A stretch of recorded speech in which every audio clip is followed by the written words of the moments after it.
birandengayo n'indi yindi ya ndirimbo yitwa ndagukunda, ku gasozi ka kure, pupete narashize, akayobe ye baba we, umugati si ukukwimakeya ahubwo ndimo ndashaka umugati. Imikino yo mu marushanwa ya Sekafa Kagame Cup iragenda igana ku musozo, ariko wenda mu magambo ntabitinzeho cyane, icyo duhurizaho ari njyewe kuri Big Grace TV, nawe wagiye ukurikira, nawe mukunzi w'amakuru y'imikino, umukunzi w'imikino y'umupira w'amaguru, by'umwihariko wabonye yuko hagiye hagaragaramo gutungurana. Mu by'ukuri abafana ba Rayon Sports bamaze iminsi bakiri ibicu, bishimira intsinzi y'ikipe yabo ya Rayon Sports yabashije kugera muri kimwe cya kabiri kirangiza, mu gihe mukeba APR FC yasezerewe rugikubita. Nuko icyo nakubwira nihuta nuko imikino amakipe yahuye muri iri rushanwa ya Sekafa Kagame Cup 2026 riri kubera this time mu Rwanda habayemo gutungurana cyane.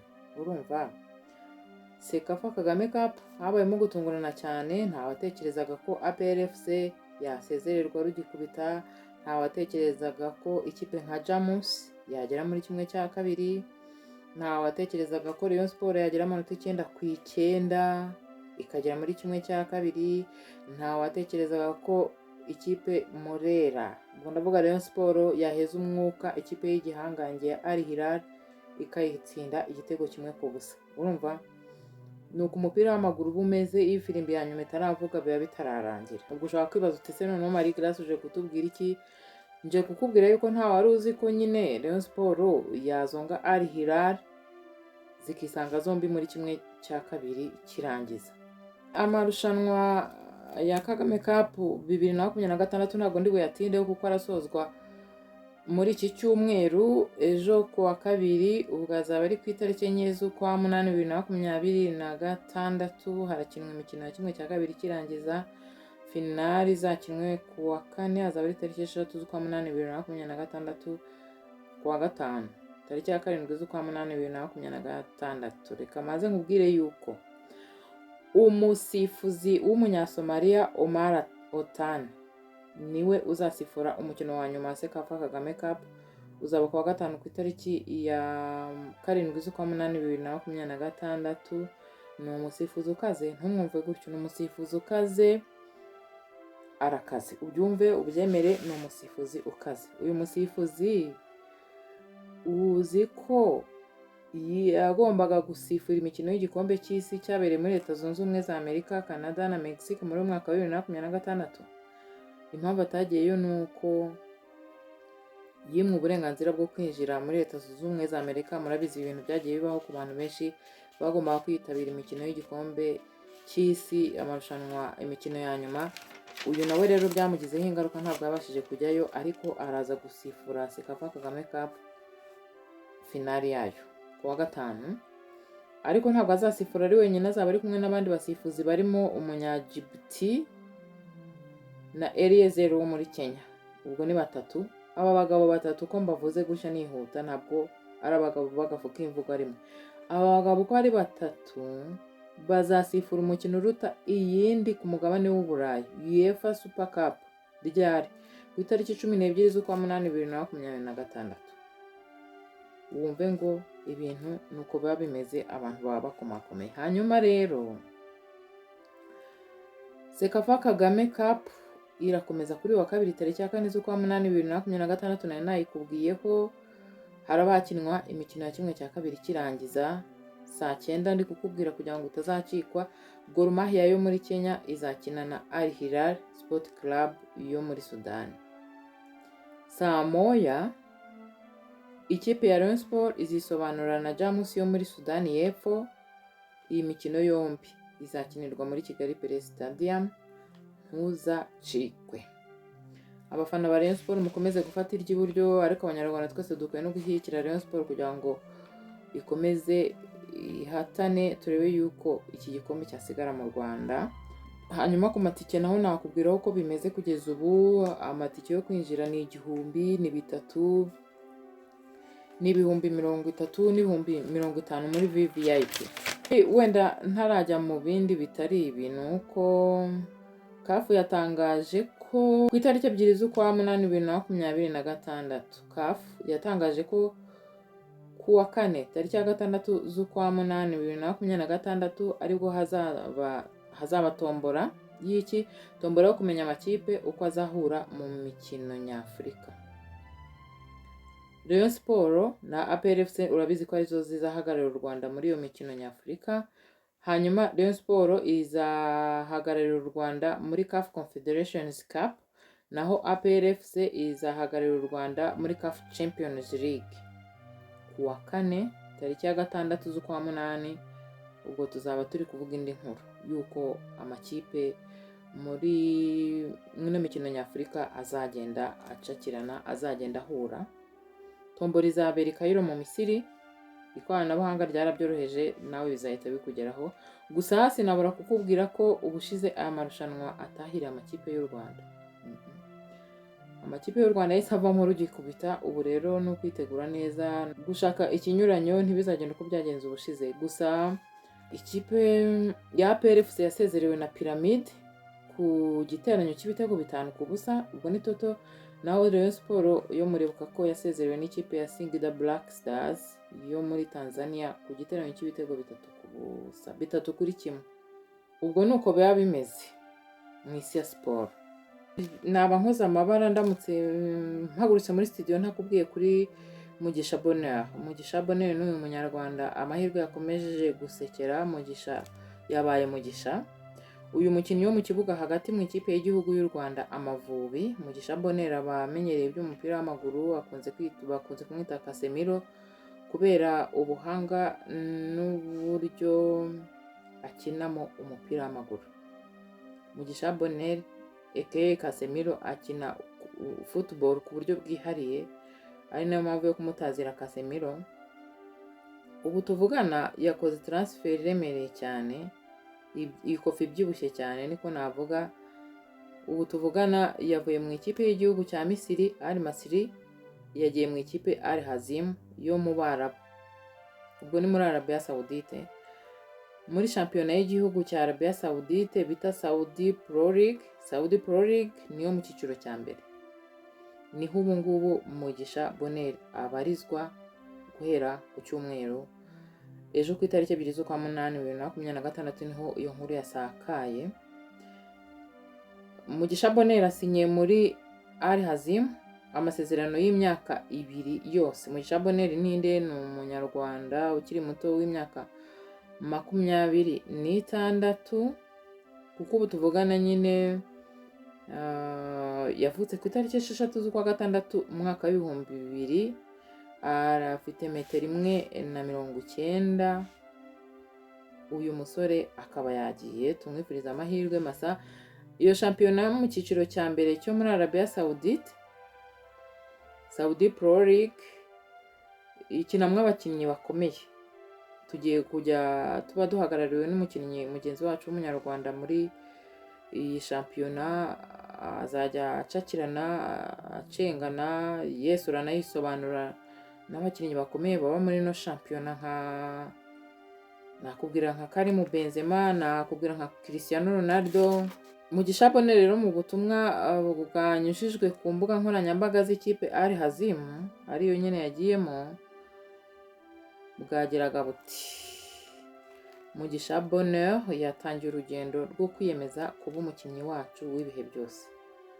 Felicitation cyane kuri Mugisha Bonheur. Bonheur Mugisha ni umunyarwanda ukina hagati mu kibuga, yakiniye amakipe arimo Heroes niyo nakubwira aka kanya, ariko ni Heroes y'abato niyo yakiniye. Yavuyemo yerekeza muri Mukura Victory Sport kuva mu mwaka w'2000 kugeza mu mwaka w'2001. Yakiniye APR FC ayivamo yerekeza hanze y'u Rwanda mu ikipe ya Al Ahly Tripoli mu mwaka w'2023. Nyuma yerekeza muri Al Masry, none ubu tuvugana yageze muri Arabia Saoudite. Ubwo muri Arabia Saoudite wabimenye yuko ari mu ikipe ya Al Hazim, akaba yararakiniye rero uyu Mugisha Bonheur yakiniye Amavubi kuva mu kwezi kwa mbere mu mwaka w'ibihumbi 2022. ntawe rero udakura. Amavubi ndumva yishimiye kuba yarareze ukura kandi neza. Ubu tuvugana Mugisha Bonheur agiye kujya akina acenganira kuri baro na ba Sadio Mane, ba Cristiano Ronaldo, ba Karim Benzema n'abavuze, ba Koulibaly n'abandi. Turahagarariwe. Ubwo nuko ibintu bimeze, tumwifurize amahirwe masa. Hanyuma rero siporo burya ntabwo ugitandukana n'imyidagaduro. Reka dusoze iyi video tukubwira ku mwami w'umuzika, umwami wa muzika mu Rwanda. King James yakoze ibitaramo bibiri byikurikiranya ku itariki ya mbere n'iya kabiri z'ukwa munani 2026. Ni ibintu byari bitarakorwa n'undi muhanzi wari wese muri iki gihugu. King James yizihiza imyaka 20 amaze muri uyu mwuga w'ubuhanzi, yabikora kinyamwuga. Yakoze amateka muri BK Arena. Nizo nkuru ziri gucacana hirya no hino, utuvideo, udufoto. Hari naho nasomye bavuga bati King James uratubabaje cyane, ibintu dukoreye ntago bibaho. Yararirimbye ya mitoma y'abantu ati ibintu uratubabaje cyane, ibintu dukoreye uzi ko abantu bagiye no mu mwuka kubera imitoma yo mu rukundo. King James rero BK Arena yarayujuje iminsi 2 yikurikiranya, tariki ya mbere n'iya kabiri, kandi ibyiciro byose.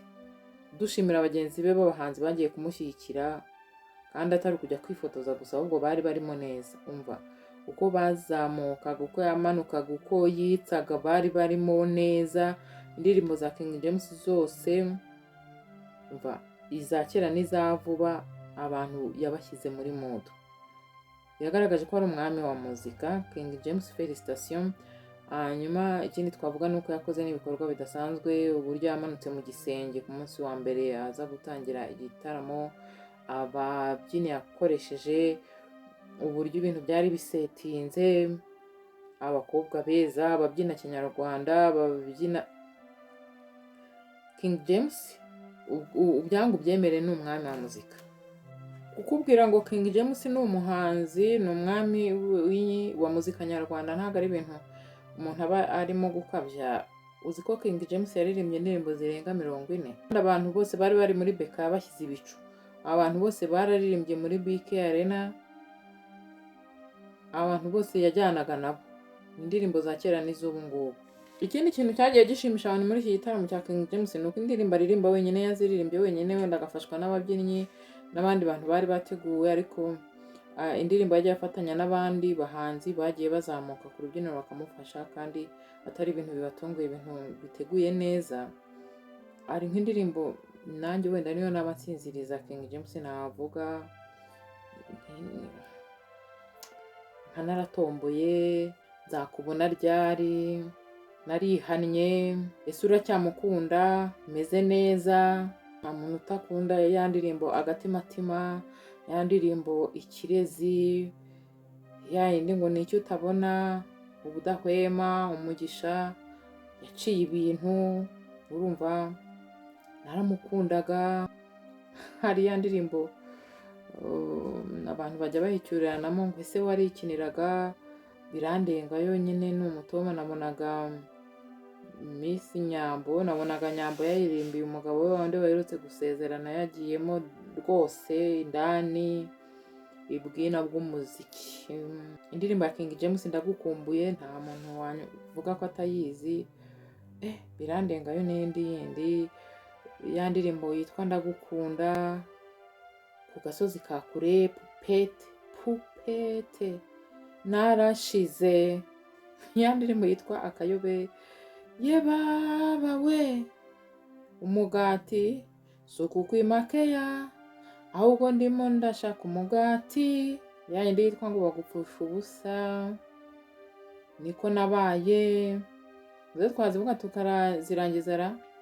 Nturara utabivuze, Yantumye ngo nkubwire ko mukunda, Ikapalapala, Biracyaza, Ayarya n'ayanjye, Umuriro watse yewe we, ibare, ganyobwe, inzozi, buhoro buhoro, ndagutegereje. Izo ni zimwe mu ndirimbo za King James.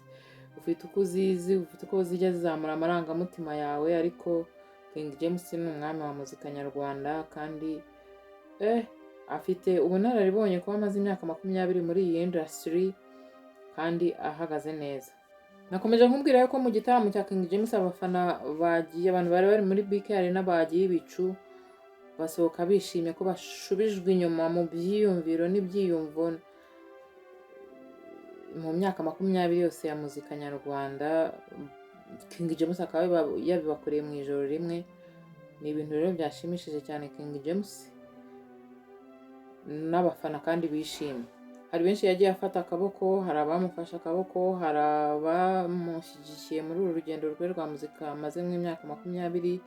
Abo bantu bose bashimiwe. Akaba ari n'ubwa mbere babonye mu gitaramo kimwe haririmba abahanzi benshi, kuko indirimbo yaririmbye wenyine yaziririmbye wenyine, ariko zafatanije n'abandi bazamutse ku rubyiniro baramufasha.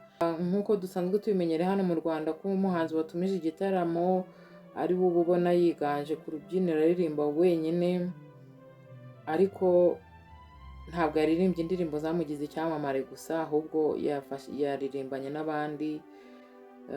Byahindutse igitaramo cyahuzaga abantu bose bari bari muri BK Arena, bihinduka igitaramo cyahuzaga ibisekuru bitandukanye by'abahanzi.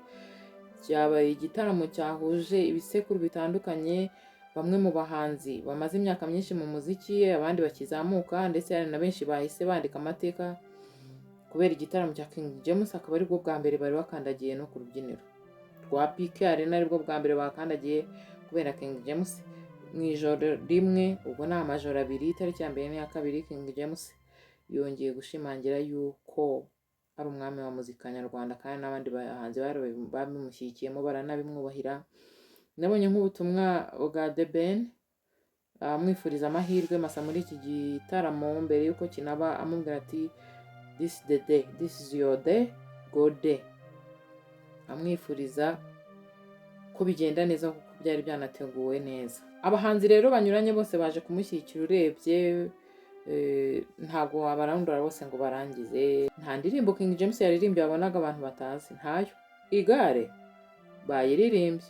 Ikindi cyerekana ubusiniya cyangwa umuntu kuba amaze gukura mu byo akora, ni uko igitaramo cya King James kitabaye icyo kwizihiza imyaka 20 gusa amaze mu muziki, ahubwo cyanagaragayemo abahanzi bakizamuka, arabafasha, abaha urubuga. Abamufashije mu bihe bikomeye bahawe icyubahiro, inshuti ze bahuriye ku rubyiniro, ndetse n'abahanzi bamaze igihe badakora ibitaramo bikomeye bongeye guhura n'abakunzi babo. Nicyo bita kuba senior legend, umwami wa muzika King James. Ubwo muri BK Arena hashyaga rero King James yizihiza imyaka 20, urugendo rw'imyaka 20 amaze muri aka kazi ka muzika nyarwanda. I Rubavu naho harashyaga Urban Boys nyuma y'imyaka 10 bari bongeye guhura, bongera guhurira ku rubyiniro, nabo bayeretswe urukundo rudasanzwe i Rubavu nyuma y'imyaka 10. Ni muri gahunda ya bya bitaramo, ariko hasozwaga nyine noneho ibyo bitaramo nakubwiraga bya MTN Iwacu Muzika Festival mu karere ka Rubavu. Bakaba bararirimbye nka bamwe mu batwaye Primus Guma Guma Superstar. Urban Boys ni abasore batatu bari bamaze igihe badacana uwaka, ariko banze gusaza batavugana, niko nabibonye. Bakaba barongeye guhurira ku rubyiniro nyuma y'imyaka 10. Iki ni ikintu gikomeye gikoza amateka. Urban Boys ni abasore batatu, ni Safi Madiba, Nshimiyimana Mohamed, Nizoka Boss, ndetse na Manzi James witwa Ambo Jizo. Safi Madiba niwe ni bikora Safi, izina ry'ubuhanzi rikaba Safi Madiba, Nshimiyimana Mohamed ni Nizoka Boss, naho Manzi James ni Ambo Jizo. Bongeye guhurira ku rubyiniro banga gusaza batavugana, ubundi biragara. Iyi ni Big Grace TV, ndi Marie Grace Bagambake. Ndagushimiye ko wakoze subscribe kuri no channel, wakoze kuduteza imbere. Niba wari utarabikora, mwe mwamaze gukora subscribe kera, namwe Imana ibaha umugisha, ibashyigikire namwe mu byo murimo byose. Kuri ino si ningira nkugire. Ciao, Imana ibarinde.